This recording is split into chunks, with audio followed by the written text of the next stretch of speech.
So we're going to start the process of actually modeling our first building. Not necessarily our first building because we have that here, but I mean our first detailed house for virtual production. So what we're going to need for that is reference. And a lot of times people will just sort of work on these things out of their head, and that's what really makes it hard. So here's a tool that I use. It's called PureRef. Go ahead and click on download. And it's a image tool. And we're going to get into this in a second on how I use it, but it's just sort of like an image storage tool, and it lets you grab images from the internet and to use it as reference. So you see where it says custom amount here? You can go in and, especially if you're a college student, hit 0, and then you'll see you can get it for free. And go ahead and hit download and install it. So once it's installed, you'll get something that looks like this. And it's just a window that sits on top of your other apps. And if it doesn't sit on top, you can go right click on this and go to mode and select always on top. Now you can see it says Control H for help. You can right click. You can hit close to close it. Control X because you can see there is no little button to close it. So it's all based on right clicking. So how do I use this? Well, what we're going to be needing is some house plans for the house or the building that's going to go here in the front of these other buildings. So let's go ahead and open up our browser and go to houseplans.com. So here we are in houseplans.com. And really for this first house, go ahead and just follow along with me. Now, if you go to styles here, you can see there's a ton of different styles. There's a Barnadium, bungalow, cabin, contemporary. I'm just going to click Barnadium. And what we'll build is maybe something simple like this one, this first one.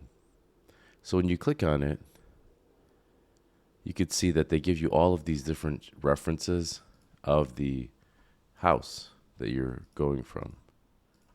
And then if you go all the way at the bottom, you could see they give us this house plan.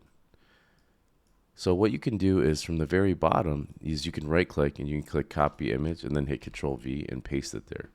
And now you can see in house plans, it gives us a copy of it. Now this one is pretty low resolution because I copied this image. So I'm going to right click and copy this image and hit Control V. Now you can see we get a much better, much stronger image. And I'm assuming this is the second floor because that's the basement plan. And that's what we're really interested in is the second floor. So let's hit Control V here. And then all you need is a couple images. Now, we're not going to model really the back. Maybe we will. I don't know. We can come back to it. So let's just go ahead and grab this image here and just kind of position them. And it really pastes it wherever your cursor is. So here's this 3/4 view.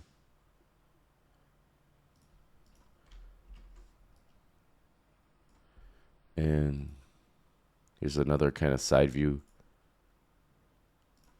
And then we'll just grab one more because we'll make both sides essentially the same. And we'll just grab one more of that back just in case we decide to go for it. So something like this. You know what?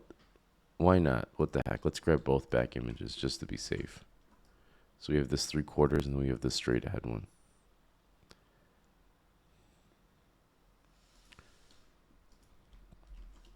Now what we want to save off is a separate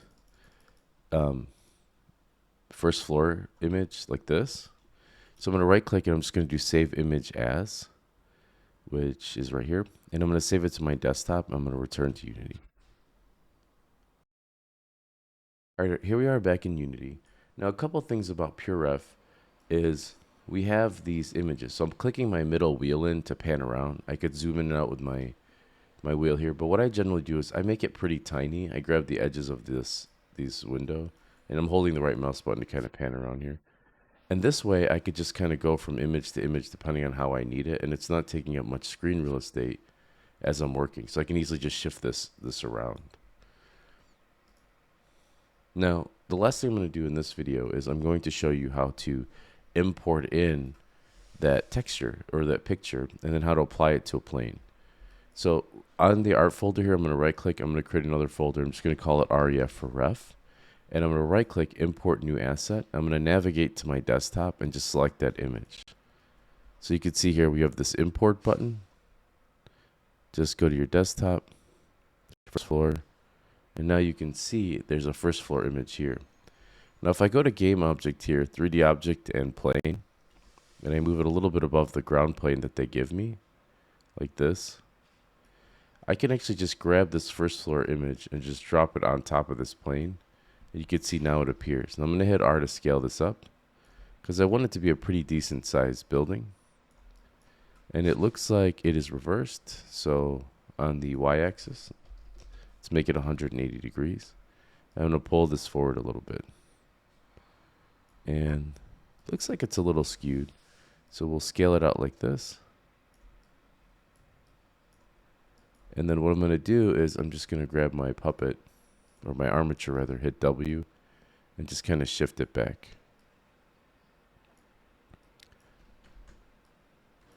And just kind of move them over here. Now for this plane, it doesn't have any, oh, it does have a mesh collider. So when I press play here, let's see if my character stands. There we go.